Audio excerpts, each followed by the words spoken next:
Debo, get him up off of him, Debo. Get him up off of him, Debo. Get him up off of him. Stall him out. Stall him out. Stall him out. Hey. Did the Bears just bully Philadelphia? I think they did. I think the Chicago Bears just bullied Philadelphia. Now, I know I got real excited on the pregame, and I was like, oh, I think it's going to be a slugfest in a close game, but it was only one team slugging, and that was the Chicago Bears, baby. Bear down. They was just, They was just, They was breaking them ribs. They was giving them body blows. Chicago Bears dominate the Philadelphia Eagles, man. 24-15. In Philadelphia, let's go, man. Let's fucking go. Yeah, this video ain't made for kids. Just put the kids and children to bed. Women and kids to bed. This is ugly. That was nasty. That was, one thing in the fight, you never want to hear somebody be like, oh, I'm talking about street fighting. You don't want to never hear these words like, oh shit, get him up off of him. Get him up off of him. Like in all my years of getting into fights, ain't no time I'm glad that nobody had to be like, oh, pull him up off of him, get him up off of him, any kind of get that boy up off of him. Like somebody needed to get the Bears up off the Eagles at some point because we was just beating their ass.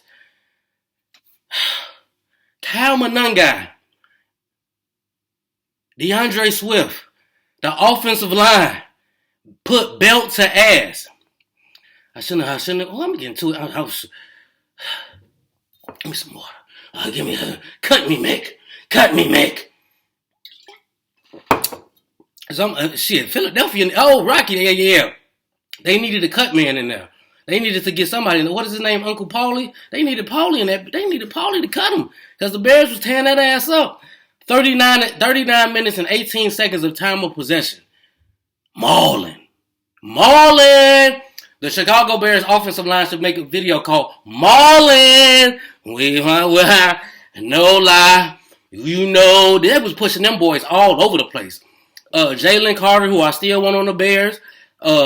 Leonard Davis, they was little boy and them little big niggas. They was just little boy and them big niggas. Joe Tooney, Dahlman, and Jackson, they was just in there just bah, get up on bah.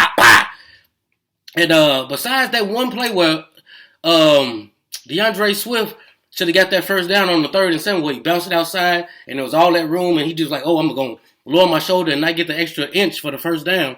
Other than that, the Bears running backs just had all kind of room up through the Philly line. And then they was barely getting touched in the backfield.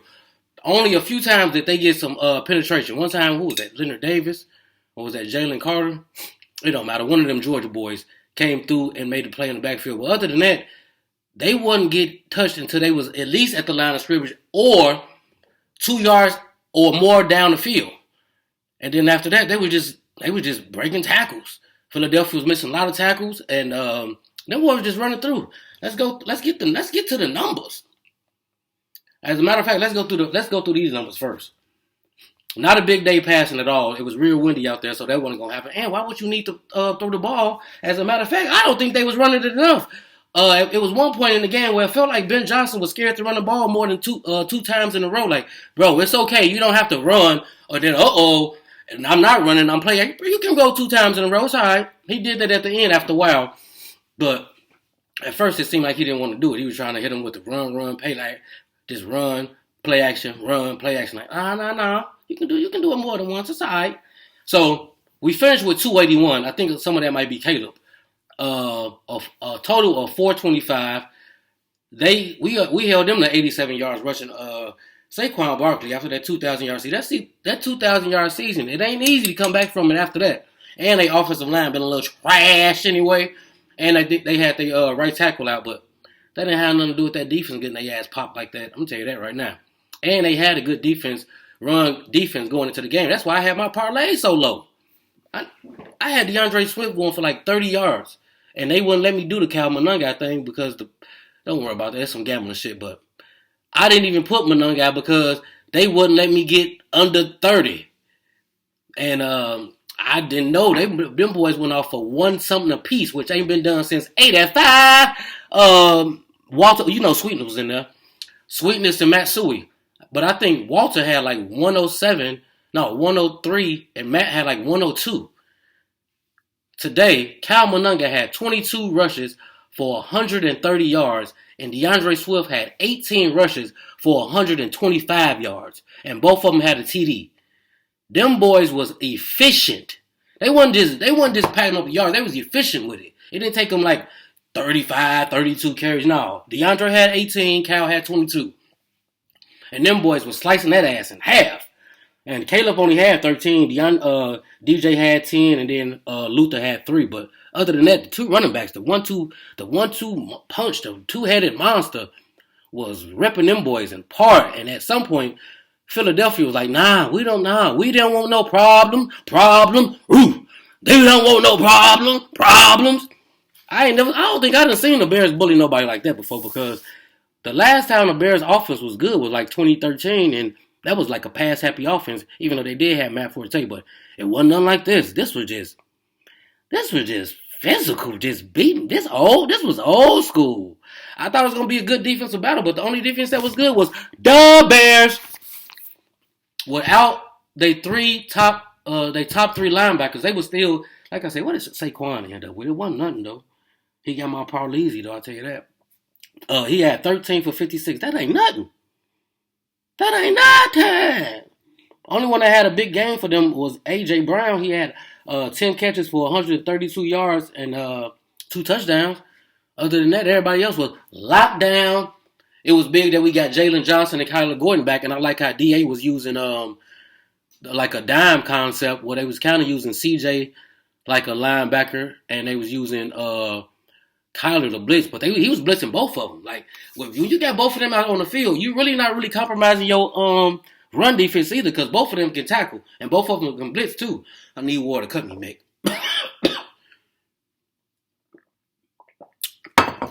So, he was doing a whole lot of zone blitzes where he was using either CJ or Kyler to blitz, and he was confusing Jalen Hurts in the first half. He got a lot of them passing yards in the second half when they were trying to come back. He ended up with 230 yards, 2 touchdowns, and a great pick by Kevin Byard.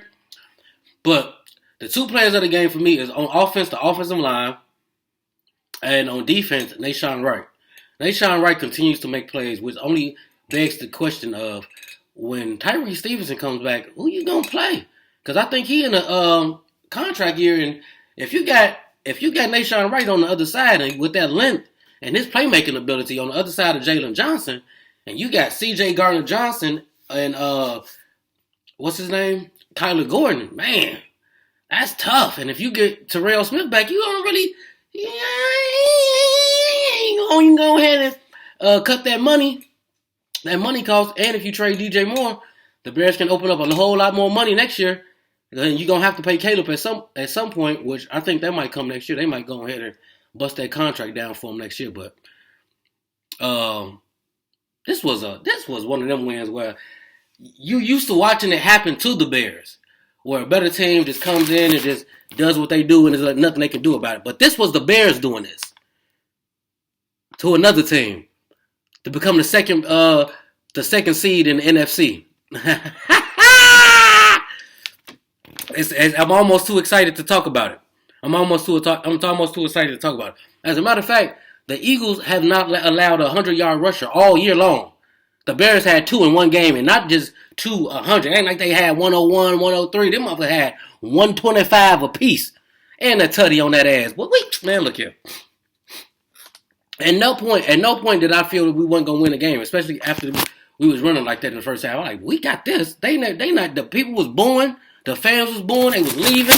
They was going to get that cheesesteak. But the Bears outcoached them. I think this is the second time did they play Philly last week? I mean, Pittsburgh.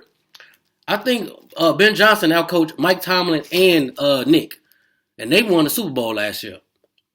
So, what they tell you about our coach, I'm excited about that. When they went for that, what was that? That bad play call after the timeout? Could be costly. Oh, but that's when they missed it. Oh, yeah, everything leading up. What happened with that? Oh, Ben, what was the bad play call that he called? What you talking about, Willis? Okay, I can't think about it. But I said it could be costly, but it didn't because they missed the extra point, and then Nahshon Wright with a tackle. Well, when he made that play, when he stopped the Philly, what is it now? The tush push. He was the tush push stopper, and not only did he stop it, he forced the fumble. He's the league leader in turnovers with 8. He got 5 picks and 3 forced fumbles or fumble recovers. Is it fumble recovers or forced fumbles? Yeah, dude is a turnover machine. You can't take that off the field. So I don't know what they're gonna do with that. That's it, man. Bears are at the number 2 seed in the NFC. They number 1 in the NFC North after a dominating win over the Super Bowl champs Philadelphia Eagles. A complete game. Caleb still with the accuracy issues, but here's the thing: Caleb Williams is a winning quarterback. I take that all day, every day. We can fix everything else. We still average 26 points a game, which is one of the tops in the league. I think we number 6, bro. We're going to be fine. Ben Johnson is going to find a way to put points on the board. As you can see today, it don't have to be all about the passing all the time. And we about to go into the playoffs. It's going to be cold outside. Hopefully we are going to end up with a home game. We're going to be here. It's going to be snow. The snowstorm is coming right now. It's coming right now. We got a couple hours. Get your ass in the house. Get all your canned goods. Get all your baked goods, whatever you need. Get your honey. Get your own call. If you got some loving coming over, you got your alcohol. Get your weed. We ain't drinking no alcohol. 2 months with no alcohol over here. I'm watered up. I'm telling you this right now. Well, probably a playoff game, but if the Bears go to the Super Bowl, I'm damn sure drinking. The Bears, yeah, I'm dead. It's gonna be over with. I'm telling you that right now. Ain't no more. I'm definitely drinking if the Bears win the Super Bowl. Probably a playoff game, but we ain't worried about that right now. Key point is the Bears are 9-3. First in the NFC North, second in the whole NFC. We are headed to the playoffs. Are you ready for some playoff football in Chicago? Cause I am. Told y'all. I told you I can't wait to hit up all these Packers and Lions fans around here when I go to this show tomorrow and this open mic this week. I'm finna let y'all know. Bear down, baby. This your boy Rovon Hill on that Bears feed, giving y'all that just uncut, raw, pure. I'm just so excited I can't even talk. I can't even think. I can barely even see. Illinois, they let me down today. But the Bears, they might have saved the weekend. Notre Dame, we about to whoop ass tomorrow. This your boy, Rovon Hill. Don't forget to like, comment, subscribe on that Bears feed. I'm out.